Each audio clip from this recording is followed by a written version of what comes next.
नमस्कार,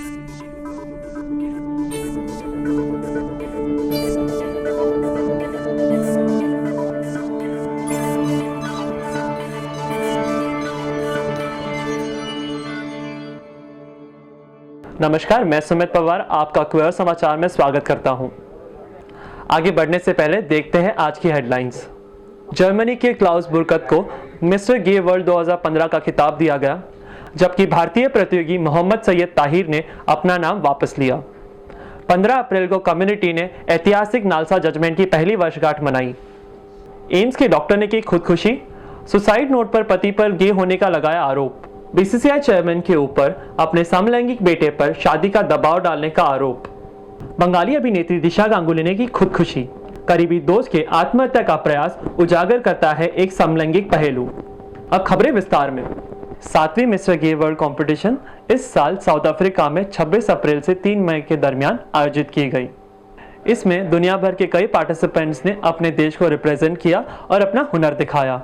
2 मई को हुए ग्रैंड फिनाले में जर्मनी के क्लाउस बुरकत को 2015 का विजेता घोषित किया गया।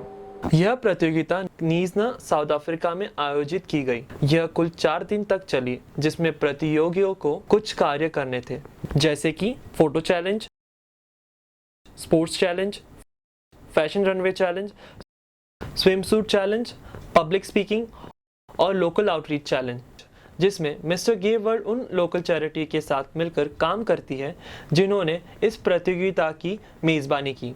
पार्टिसिपेंट्स को ऑर्गेनाइजर्स के कड़े नियमों से गुजरना पड़ता है, जिसमें self maintenance, grooming standards, capability to embrace change, to be compassionate and considerate towards others, etcetera.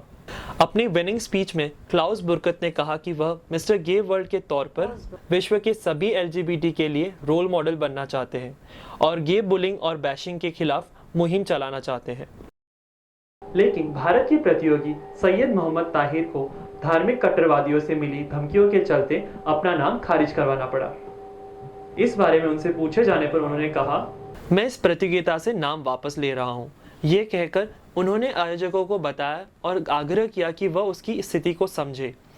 अपने से जुड़ने वाले सारे कम्युनिकेशन लिंक्स को ऑर्गेनाइजर से तोड़कर अपने परिवार के साथ कहीं जाकर छुप गए।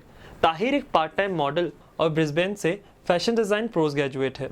15 अप्रैल 2014 को भारतीय सुप्रीम कोर्ट ने एक ऐतिहासिक जजमेंट दिया था, जिसके अंतर्गत ट्रांसजेंडर्स को थर्ड जेंडर का रिकग्निशन दिया गया है, जो अब नालसा जजमेंट के तौर पर जाना जाता है। इस जजमेंट के 1 साल पूरे होने पर आइए हम बात करते हैं उर्मी जाधव से, जो मुंबई के हमसफर ट्रस्ट में ट्रांसजेंडर रिप्रेजेंटेटिव है। मोस्टली हमने सभी कम्युनिटी के मेंबर्स को इनवाइट किया था, जो भी कम्युनिटी लीडर्स है या फिर जिन्होंने नालसा जजमेंट में जो वॉलंटियरी थे और जो एक्चुअल में थे, जिन्होंने ये सब प्लान किया था, उन लोगों को हमने इनवाइट करके एक सेलिब्रेशन रखा था। हमने केक काटा था।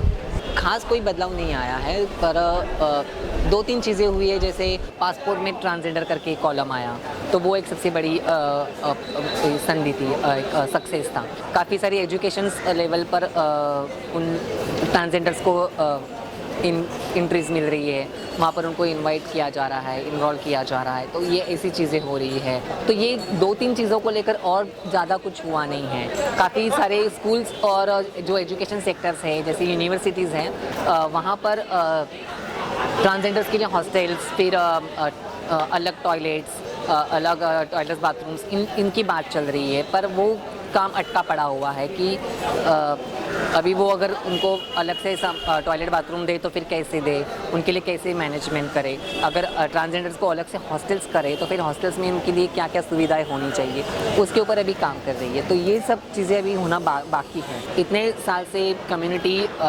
विजिबल होकर भी हिडन रही है, अपने हकों के लिए, अपने राइट्स के लिए, अपने मांगों के लिए, अपने अधिकारों के लिए। अब जब ये सब मिला है तो इतना धीरे धीरे नहीं होना चाहिए मेरे हिसाब से, और जितना जल्दी हो सके।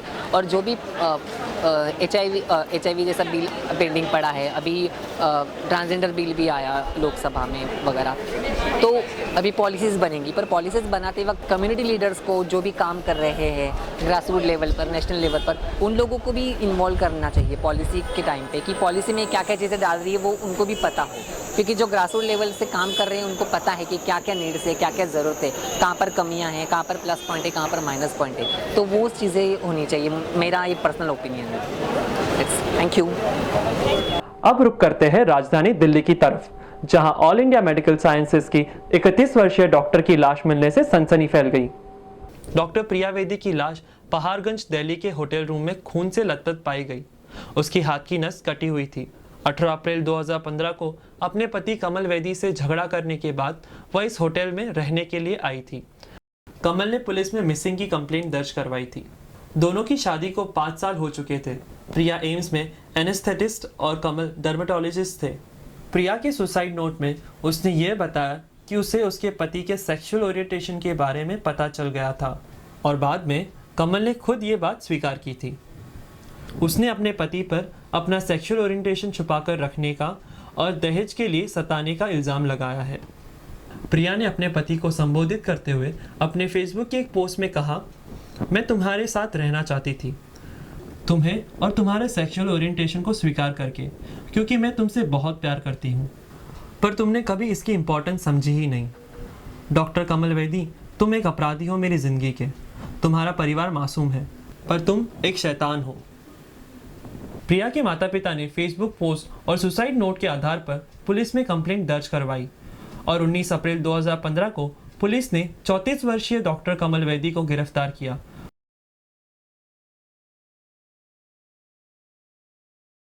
आईसीसी चेयरमैन श्रीनिवासन वापस सुर्खियों में रहे। इस बार उनके बेटे ने आरोप लगाया है कि ये जानते हुए कि वह समलैंगिक है, उस पर शादी का दबाव डाला जा रहा है। हाल ही में दिए डीएनए को अपने इंटरव्यू में अश्विन ने खुलासा किया कि उनके पिता उन्हें एक महिला से शादी करने के लिए उन पर बारंबार दबाव डाल रहे हैं और उनके पार्टनर अवि मुखर्जी से संबंध तोड़ने के लिए बोल रहे हैं। अश्विन के बताए मुताबिक उन दोनों को चेन्नई 21 एवेन्यू, जो उनके पिता के घर के पास ही के इलाके में है, वहां बंदी बना के रखा जा रहा है। 2007 से 2008 के बीच उनके पिता श्रीनिवासन द्वारा लिखे गए लेटर्स को, जो अब सारे डीएनए के पास है, अश्विन ने सार्वजनिक करने का निर्णय तब लिया जब उन्होंने प्रॉपर्टी में से अपना हिस्सा मांगा और उनके पिता ने देने से इनकार कर दिया। ऐश, तुम मेरी इकलौती संतान हो। मैं और तुम्हारी माँ तुम्हें बहुत चाहते हैं। तुम हमारी तुमसे जुड़ी हुई आशाओं से अवगत हो और मेरी एक सलाह है, मुझे ऐसा लगता है कि तुम्हें अपने आप की मदद करने के लिए कुछ करना पड़ेगा। आगे बात करने से पहले बताना चाहूँगा, मैंने कड़ी मेहनत करके पैसे बचाए हैं।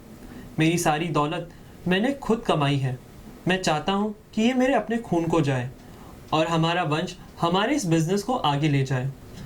मैं ये किसी अनजान व्यक्ति को नहीं दे सकता, इसीलिए ये अच्छा विचार है कि तुम किसी लड़की से शादी कर लो जो हमें स्वीकृत हो और हमारा वंश आगे बढ़ाए। पिता के लिखे हुए लेटर्स दिमाग के विचारों को बदलने में विफल रहने पर हिंसा और धमकियों पर उतरे हैं, ऐसा दावा किया है अश्विन ने।